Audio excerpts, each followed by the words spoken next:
You all saw the thumbnail, so you know why you are out here. It is not for a tire test, because for once, Bolt is out on his day-to-day set of tires, which are the Duratrax fossils. I don't know if you can still buy these anywhere, but yeah, he looks good on these wheels, and I also happen to like the fossils, and they perform well on my rock, so I'm happy.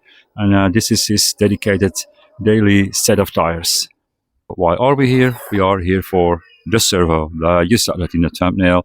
You're here for a servo. We want to see how the servo does. Wiggle, wiggle. We want to see him wiggle and see what it does. This is now on some load. I think up till now the servo does fine, but we wanna really wanna test it. It's on 8.4 volts. I had to change the settings in the 10BL80 because his normal day-to-day servo, which is a 70 kg Yipin, runs on 7.2 volts. 7.4 volts, yeah, something like that. Because this now has we did set the BEC a little bit higher. We want to see how well does this, how fast does this boy shake when you want him to shake.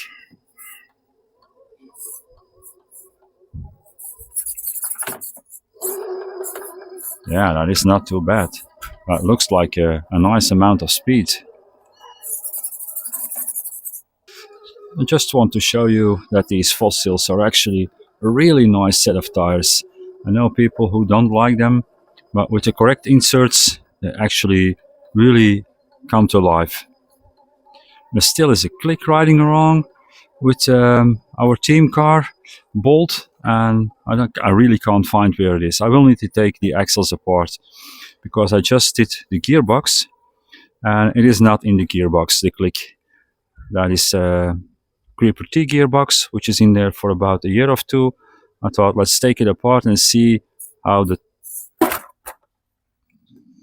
One place where we can test this is on the face, because I often have to wiggle myself back to the driver's side when I'm up here. That servo moves really fast. I can't complain about this. I don't want to wiggle it anymore now. And this is where you can see how the Duratrax fossils work, and they work really well. You needed a good insert, which we provided. And now I'm shaking it for no reason, just to see how fast it goes. But that was, of course, an unloaded servo, which doesn't mean too much. We got up here, yeah.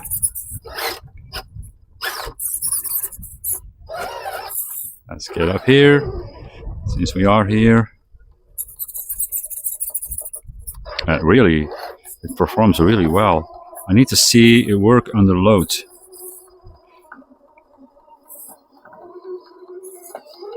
And that is one good place to do that is on the steep climb. Because when we get all the way up on the steep climb, there is this moment of full lock to the passenger side. Oh, wait a second.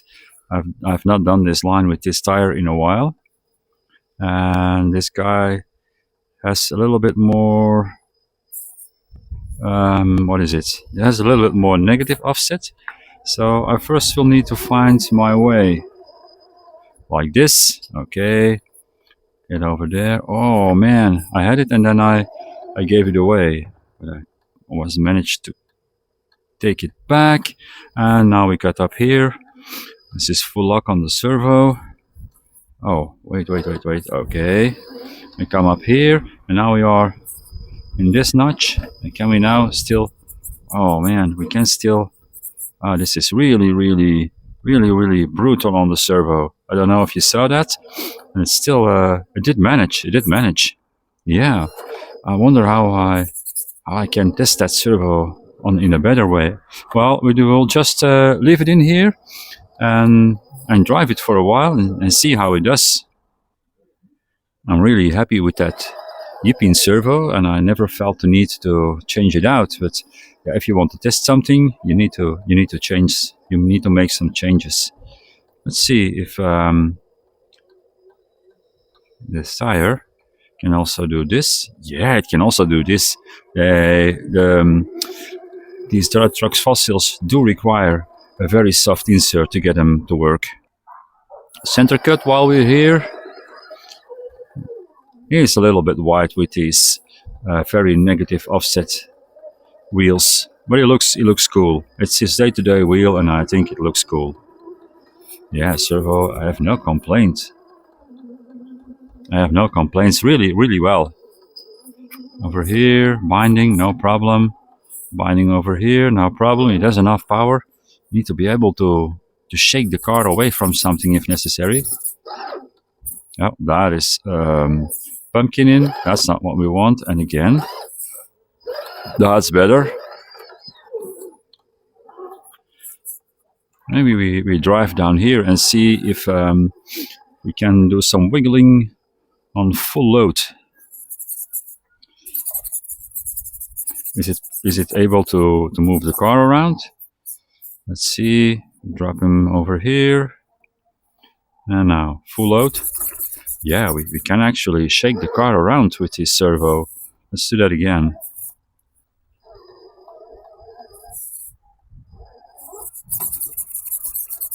Yeah, that's nice. That's nice.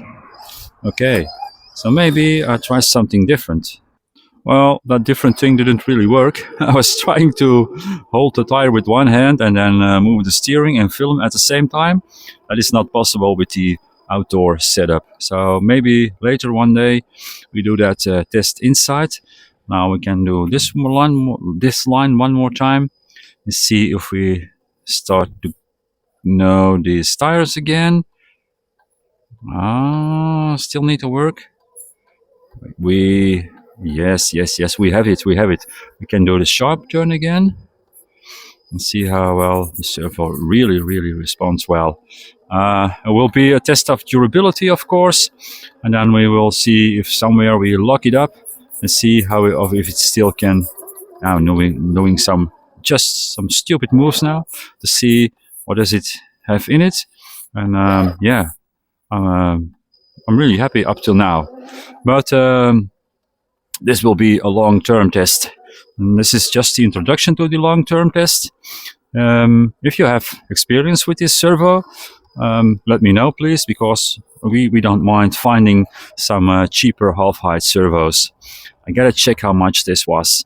Was it about 40 or 45 euros? That must be about $50, something like that. And if they work well, yeah, then I already have another one on the way, because if it is okay, I want to have two, or maybe make a four-wheel steel car with it. But yeah, I don't really have anything more for you today. Then we are doing a new test with Volt, and that is a half-height servo from DS Power.